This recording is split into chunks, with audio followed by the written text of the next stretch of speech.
महापालिका, जिल्हा परिषद, पंचायत समित्या, नगरपालिका सर्व निवडणुका वेळेतच होतील. विषय संपला. जी टांगती तलवार होती ती टांगती तलवार गेलेली आहे. सुप्रीम कोर्टामध्ये आज जी सुनावणी झाली त्याच्यामध्ये सुप्रीम कोर्टाने स्पष्ट सांगितलेलं आहे निवडणुकीचा प्रोग्राम कुठेही थांबवता येणार नाही. त्याच्यामुळे ज्या आता 288 नगरपालिका, नगर परिषदा यांच्या निवडणुका सुरू आहेत त्या सुद्धा रेग्युलर होतील. 2 तारखेला मतदान, 3 तारखेला निकाल तो होईल. त्याच्यानंतर जिल्हा परिषद, पंचायत समितीचा जो टप्पा आहे तो सुद्धा वेळेत होईल.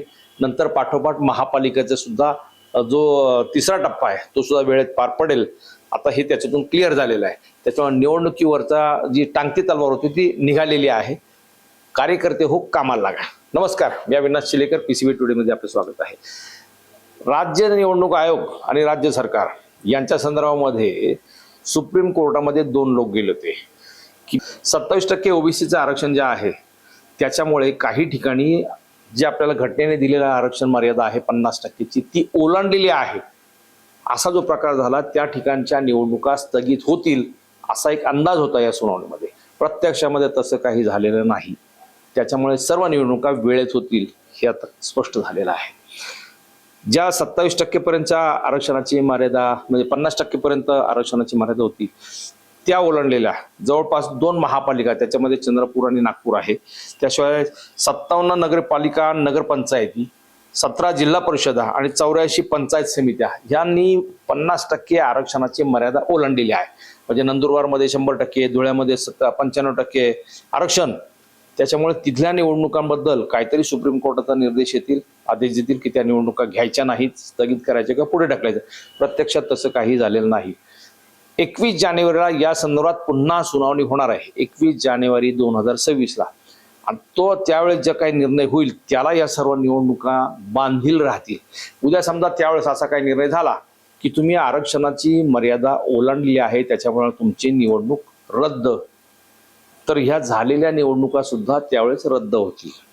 ज्यांनी ही आरक्षणाची मर्यादा 50%ची ओलांडलेली आहे त्यांच्या बाबतीत फक्त. पश्चिम महाराष्ट्रामध्ये, कोकणामध्ये एकही महापालिका, जिल्हा परिषद, पंचायत समिती त्यात मोडत नाही. ह्या ज्या आहेत त्या फक्त विदर्भातल्या आणि मराठवाड्यातल्या त्या नगरपालिका, पंचायत समित्या, जिल्हा परिषदांचा त्याच्यामध्ये समावेश आहे. थोडक्यात सातारा, सांगली, कोल्हापूर, पुणे, सोलापूर किंवा रत्नागिरी, सिंधुदुर्ग, रायगड याच्यातल्या एकही महापालिका, जिल्हा परिषद, पंचायत समिती, नगरपालिका त्याच्यामध्ये आलेली नाही ज्यांनी 50%चे आरक्षण मर्यादा ओलांडलेली आहे. ज्या आहेत त्या धुळे, नंदुरबार, नंतर चंद्रपूर, तिकडे गडचिरोली जिथे आदिवासी, SC STचं प्रमाण आहे, शेड्यूल ट्राईबचं प्रमाण आहे, तिथे ते मर्यादा ओलांडलेल्या आहेत. त्याच्यामुळे त्यांच्या बाबतीतला हा निर्णय होता. लोकांचा अंदाज असा होता की सरसकट सर्व निवडणुका पुढे जातील की काय, पण तसं प्रत्यक्षात झालेलं नाही. राज्य सरकार आणि निवडणूक आयोग यांनी निवडणुका घ्यायची पूर्ण तयारी केलेली आहे. आणि राज्य सरकारने सुद्धा या संदर्भामध्ये सर्व तपशील आज सुप्रीम कोर्टामध्ये सादर केला. तेव्हा आतापर्यंत रखडलेल्या या निवडणुका, तसं पाहिलं तर निवडणुका दर 5 वर्षांनी व्हायला पाहिजेत, त्या थांबवता येत नाहीत. परंतु 4-4, 4.5 वर्ष, काही ठिकाणी ते 7 वर्ष, 11 वर्ष प्रशासक आहे. त्याच्यामुळे सुप्रीम कोर्टाला हे सगळं ज्यावेळेस निदर्शनास आणून दिलं, सुप्रीम कोर्टाने स्पष्ट आदेश दिलेले आहेत निवडणुका थांबवायच्या नाहीत, स्थगित करायच्या नाहीत, ती प्रोसेस चालू ठेवायची. त्याच्यामुळं निवडणुका होणार आहेत. मित्र हो, कामाला लागा. जे लोक निवडणुका स्थगित झाल्या तर काय यांनी थोडे टेन्शनमध्ये होते, त्यांचं टेन्शन गेलेलं आहे. त्याच्यामुळं अनेकांनी प्रचाराचं काम थांबवलं होतं बरेच. आणि ज्यांनी ओबीसीची आरक्षण मर्यादा ओलांडलेली आहे तिथे लोकांना टेन्शन तेच होतं की उद्या समय आम्ही खर्च करून बसलेलो, प्रचाराचा खर्च केला, गाठी भेटी बाकी सगळं झालेलं आहे, आणि उद्या सुप्रीम कोर्टाने सांगितलं की निवडणूक रद्द की सगळा खर्च पाण्यात.